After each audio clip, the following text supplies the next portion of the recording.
18वीं शताब्दी के अंत तक अंग्रेज भारत को पूरी तरह से अपने कब्जे में कर चुके थे और जो भी उनके खिलाफ एक शब्द ही बोलता था सीधा जान से हाथ गंवा बैठा था।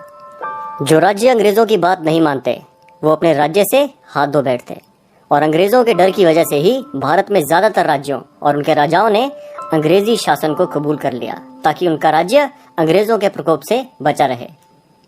अंग्रेजों ने भारत में बड़ी ही चालाकी से फूट डालो और शासन करो की नीति को अपनाया और 200 साल तक देश पर राज किया। अंग्रेजी हुकूमत ने भारत की जनता पर तरह तरह के टैक्स लगाने शुरू कर दिए और टैक्स के नाम पर लोगों का और खास करके किसानों का खून चूसना शुरू कर दिया।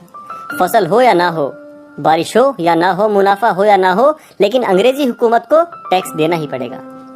लगान के प्रेशर में किसानों की भूखे मरने की नौबत आने लगी। बहुत से किसान तो आत्महत्या करने पर मजबूर हो गए।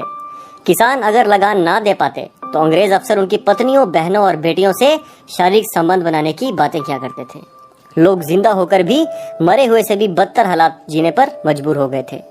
फिर जन्म हुआ गरीबों के भगवान, गरीबों के मसीहा, भारत के पहले क्रांतिकारी नरसिम्हा रेड्डी का। नरसिम्हा के नाना ने बहुत ही कम उम्र में उसे गोद ले लिया था और उसे ही अपनी संपत्ति का वारिस भी घोषित कर दिया था। नरसिम्हा को बहुत कम उम्र में ही अंग्रेजों के जुल्मों और तानाशाही से चिढ़ हो गई थी और अंग्रेजों ने भारत की ज्यादातर रियासतों के साथ जैसा किया, उनका रेड्डी की रियासत में भी वही करने का प्लान था। उनके नाना जयराम रेड्डी की मौत के बाद अंग्रेजों ने नरसिम्हा को अवैध वारिस बताकर उनके राज्य पर कब्जा करने की तैयारी कर ली, पर नरसिम्हा रेड्डी ये अपमान सहन नहीं कर पाए। आसपास की रियासतों के साथ मिलकर 5000 लोगों की एक सेना बनाकर उन्होंने महल छोड़ दिया और जंगल में रहने चले गए जहां अंग्रेज उन्हें ढूंढ ना सके। उन्होंने शुरुआत की अंग्रेजों के खजाने पर धावा बोलकर उसे लूटने से और आगाज कर दिया अंग्रेजों के खिलाफ आंदोलन का। अंग्रेजी हुकूमत इस बात से तिल मिला उठी और उन्होंने नरसिम्हा को जिंदा या मुर्दा लाने पर 1000 रुपए का इनाम घोषित कर दिया। इसके अलावा उनकी टोली के लगभग 950 लोगों पर गिरफ्तारी या शूट एट साइट के ऑर्डर भी जारी कर दिए। उनके परिवार के कुछ लोगों और उनके मित्रों को भी बंदी बना लिया गया ताकि नरसिम्हा टूटकर खुद को अंग्रेजों के हवाले कर दें, पर नरसिम्हा का आजादी का जोश इन कारणों से कम होने की बजाय और ज्यादा बढ़ गया।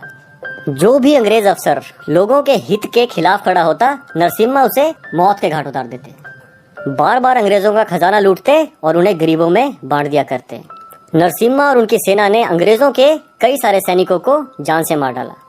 अंग्रेजी शासन ने परेशान होकर वही तरीका अपनाया जो वो हमेशा से अपनाते आए थे, जो था फूट डालो और शासन करो। नरसिम्हा के ही एक खास साथी को अंग्रेजों ने अपनी चिकनी चुपड़ी दोगली बातों में फंसा लिया और थोड़ा पैसों का भी लालच देकर अपनी तरफ कर लिया और उससे रेड्डी का ठिकाना पता करवा लिया। धोखे से नरसिम्हा और उनके साथियों को अंग्रेजों ने गिरफ्तार कर लिया। नरसिम्हा पर कई तरह की धाराएं लगाई गई और उन्हें फांसी की सजा सुनाई गई। 20 फरवरी 1847 को उन्हें उन्हीं के गांव लाया गया और वहीं पर उन्हें फांसी देने की घोषणा की गई ताकि लोग उनका हश्र देखकर कभी भी दोबारा अंग्रेजी शासन के खिलाफ आवाज उठाने की हिम्मत न कर सकें। उन्हें पूरे प्रांत के सामने बहुत ज्यादा अपमानित करने के बाद उनके 112 साथियों के साथ उन्हें फांसी पर लटका दिया गया। उस समय उस प्रांत के अंग्रेजी अफसर पर नरसिम्हा रेड्डी को बहुत ज्यादा गुस्सा और आक्रोश था। नरसिम्हा फांसी के फंदे से निकलकर उस अंग्रेज अफसर को मारने के लिए उसकी तरफ भागने लगे, पर उस पर वार करने से ठीक पहले एक दूसरे अंग्रेज सिपाही ने पीछे से वार करके नरसिम्हा रेड्डी की गर्दन धड़ से अलग कर दी। पर सिर अलग हो जाने के बाद भी नरसिम्हा मरने से पहले तलवार उस अफसर के शरीर में डालकर ही मरे, उसे मारकर ही मरे। उनकी मौत के बाद उनके सिर को एक किले के गेट पर 30 सालों के लिए लटका कर रखा गया ताकि उसे देखकर कभी भी किसी की भी अंग्रेजी सरकार से भिड़ने की हिम्मत न हो सके। उनके कटे हुए किले पर लटके हुए सिर को देखकर लोग डरे नहीं, बल्कि उन्हें आजादी की और ज्यादा प्रेरणा मिली और यही वजह है कि उनके बाद कई क्रांतिकारियों ने अपना बलिदान देकर भारत देश को अंग्रेजों की कैद से आजाद करवाया। हम सभी यही सोचते हैं कि आजादी का पहला क्रांतिकारी रानी लक्ष्मीबाई थी, लेकिन दोस्तों आपकी जानकारी के लिए बता दूं कि रानी लक्ष्मीबाई इन्हीं से प्रेरित हुई थी। ये सभी भारत के वीर सपूत अगर भारत की आजादी के लिए खून ना बहाते तो शायद हम आज भी अंग्रेजों के गुलाम होते और शायद पहले से भी ज्यादा बदतर हालात में होते। और मेरा इस वीडियो को बनाने का मकसद ही ये है दोस्तों कि आप सभी जान पाएं कि भारत में आजादी के लिए लड़ने की नींव किसने रखी थी। ये और कोई नहीं, हमारे नरसिम्हा रेड्डी थे दोस्तों। भारत में आजादी की नींव रखने वाले ऐसे सच्चे योद्धा के लिए एक लाइक तो जरूर बनता है दोस्तों।